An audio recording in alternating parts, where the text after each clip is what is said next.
लापरवाही किसी भी स्तर पर बर्दाश्त नहीं हो सकती।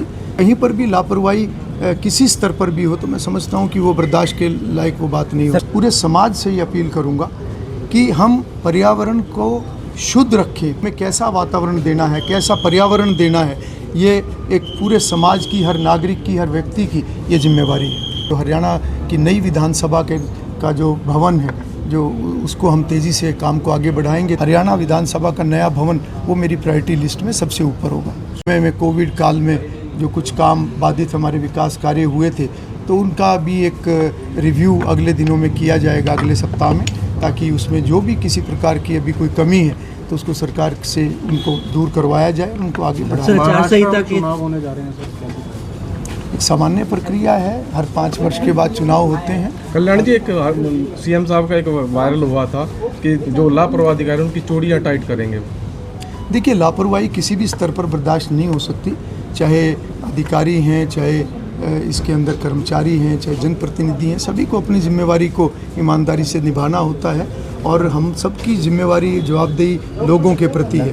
ख़ास तौर पर अगर सरकार का कोई भी पैसा, जब भी, चाहे वो योजना के माध्यम से लोगों को लाभ मिलता है, चाहे विकास कार्यों के माध्यम से लोगों को लाभ मिलता है, तो निश्चित रूप से पैसा पूरा लगे, पैसा जहाँ लगे वहाँ क्वालिटी ऑफ वर्क वो ठीक हो। और कहीं पर भी लापरवाही किसी स्तर पर भी हो तो मैं समझता हूँ कि वो बर्दाश्त के लायक वो बात नहीं होती। चुनाव सभा की अभी तक सारी प्रक्रियाएं हो चुकी हैं, लेकिन कांग्रेस का सीएलपी लीडर अभी तक अनाउंस नहीं हुआ।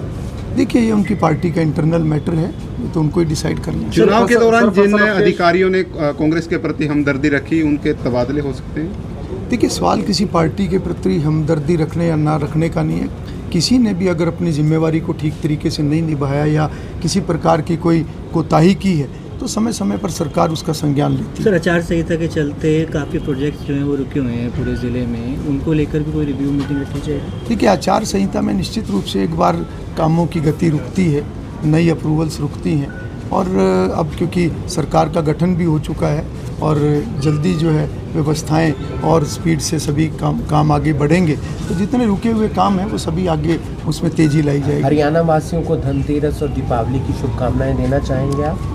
सभी हरियाणा वासियों को दीपावली, धनतेरस, गोवर्धन, भैया दूज, सभी त्योहारों की मैं बहुत बहुत शुभकामनाएं देता हूं। अब सभी क्षेत्र वासियों को देता हूं, सभी इलाके के अंदर खुशहाली हो, सभी के परिवारों में खुशहाली हो, ऐसी मैं प्रभु से कामना भी करता हूं। सर, एक किसानों से अपील करना चाहेंगे, फसल अवशेषों में फिर से आग ना लगाएं, आग काफ़ी लगाई जा रही है। देखिए, जहाँ तक चाहे वो पराली की बात है, चाहे पोल्यूशन किसी भी तरीके से, किसी भी माध्यम से पोल्यूशन, चाहे वो हवा का पोल्यूशन है, चाहे वो पानी का पोल्यूशन है, मैं तो सभी को ये बात कहूँगा कि पर्यावरण हम सबकी जिम्मेवारी है।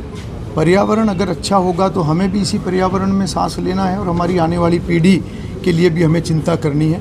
मैं तो पूरे समाज से ये अपील करूँगा कि हम पर्यावरण को शुद्ध रखें। पर्यावरण को शुद्ध रखने में हम क्या योगदान कर सकते हैं वो हम ज़रूर ध्यान करें, क्योंकि हमें अपने साथ साथ अपनी भावी पीढ़ी को हमें कैसा वातावरण देना है, कैसा पर्यावरण देना है, ये एक पूरे समाज की, हर नागरिक की, हर व्यक्ति की ये जिम्मेवारी है। समय में होगा और निश्चित रूप से आबादी के हिसाब से सीटें भी बढ़ेंगी, लोकसभा की भी बढ़ेंगी और विधानसभाओं की भी बढ़ेंगी। और जिस प्रकार से पिछले दिनों में नई लोकसभा का निर्माण हुआ है, ये लोकतंत्र का मंदिर है और हमारा प्रयास रहेगा कि हम जल्दी से जल्दी जो हरियाणा की नई विधानसभा का जो भवन है, जो उसको हम तेज़ी से काम को आगे बढ़ाएंगे ताकि समय सीमा में रहते हुए हम एक नया भवन हरियाणा विधानसभा का वो तैयार कर सकें, ताकि आने वाले समय में एक और अच्छे तरीके से जो विधानसभा का है और जितने भी विधायी कार्य हैं वो सुचारू रूप से चल सकें।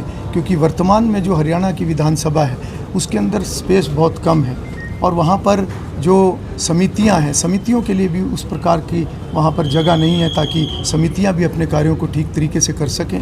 जो विधानसभा का नया भवन होगा वो बिल्कुल आधुनिक होगा और जो एक पेपरलेस जो विधानसभा की एक कल्पना, जिसमें काफ़ी हद तक हरियाणा विधानसभा आगे बढ़ चुकी है और इस प्रकार से टेक्नोलॉजी का ज़्यादा से ज़्यादा इस्तेमाल हो, तो नई विधानसभा के अंदर ये सभी चीज़ें होंगी और एक आधुनिक विधानसभा का जो भवन है वो हम आने वाले वर्षों में उसको पूरा करेंगे। देखिए, वो प्रक्रिया चली हुई है और यूटी से हरियाणा सरकार ने ज़मीन जो है उसकी डिमांड रखी हुई है, उसकी फॉर्मेलिटीज़ अभी बची हुई हैं। अभी क्योंकि मैंने कुछ ही 2 दिन पहले ही मैंने अभी अपना पद का ग्रहण किया है। ये जो भी आने वाले समय में जो मेजर प्रोजेक्ट्स होंगे, जो प्रायोरिटी पे जो काम करने वाले होंगे, हरियाणा विधानसभा का नया भवन वो मेरी प्रायोरिटी लिस्ट में सबसे ऊपर होगा। शुक्रिया। अध्यक्ष परम आदरणीय माननीय श्री हरविंदर कल्याण जी का जिलाधिकारियों की बैठक में हार्दिक अभिनंदन करता हूँ, स्वागत करता हूँ। उन्हीं के साथ हमारे घरौंडा के, हमारे इंद्री के बहुत ही लोकप्रिय विधायक और हरियाणा विधानसभा में चीफ व्हिप परम आदरणीय श्री राम कुमार कश्यप जी हमारे बीच में उपस्थित है। सर आपका भी अभिनंदन है, स्वागत है। हमारे बीच में माननीय उपायुक्त श्री गौतम सिंह जी, पुलिस अधीक्षक परम आदरणीय माननीय श्री मोहित आंडा जी, समस्त विभागों के जिला अधिकारीगण, आप सभी का परंपरा को आगे बढ़ाता हुआ माननीय उपायुक्त महोदय से निवेदन करता हूं, सर इस मौके पर जिला प्रशासन की ओर से पुष्प देकर माननीय स्पीकर साहब का अभिनंदन एवं स्वागत करें।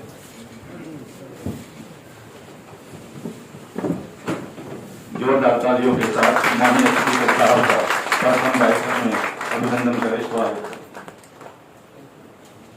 इसके बाद मैं एसपी साहब सिंह राणा जी को प्रशासन की ओर से पुष्प देकर इनका अभिनंदन एवं स्वागत करें।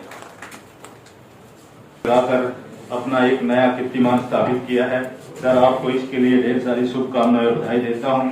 और ये हमारे करनाल जिला की जनता का सौभाग्य है कि हरियाणा विधानसभा के अध्यक्ष के रूप में करनाल जिला का प्रतिनिधित्व मैं अपनी ओर से, अपने विभाग की ओर से आप सभी को दीपावली की भी हार्दिक शुभकामनाएं बधाई देता हूं। मैं कार्यक्रम को आगे बढ़ाता हुआ माननीय उपायुक्त महोदय से